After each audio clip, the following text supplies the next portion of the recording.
This week we've been reading through chapters 2, 3, 4, 5 and 6 of the book of Hebrews in the New Testament.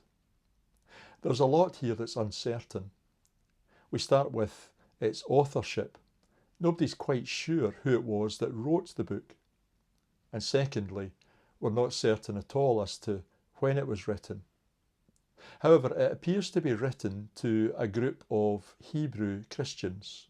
In other words, Jews that had come to believe that Jesus was the fulfillment of the law and the prophets, that he was the Holy One sent by God to bring salvation to the world. It seems to be written as well to recall these Hebrew Christians to the true way of faith in Jesus Christ. Many of them appear to have been in danger of slipping back into the old ways, believing that somehow obedience to the law would bring righteousness. What we can be certain of is that throughout this book, Jesus takes a central position. The focus is entirely on him.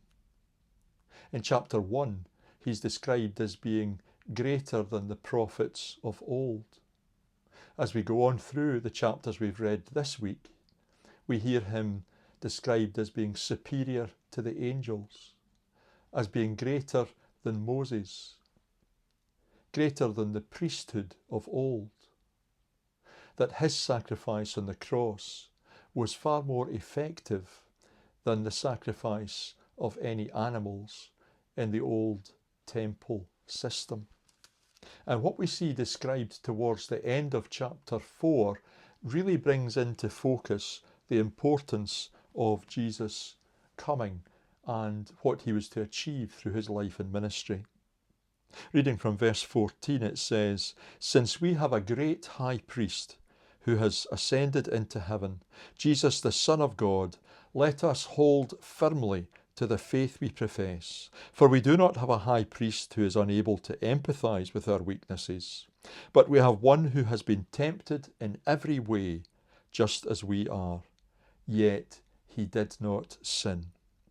Let us then approach God's throne of grace with confidence so that we may receive mercy and find grace to help us in our time of need."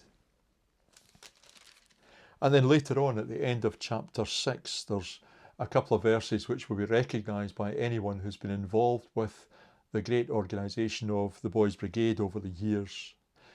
In verse 19 of chapter 6 it says, "We have this hope as an anchor for the soul, firm and secure. It enters the inner sanctuary behind the curtain, where our forerunner Jesus has entered on our behalf." And then it concludes by saying, "He has become a high priest forever in the order of Melchizedek."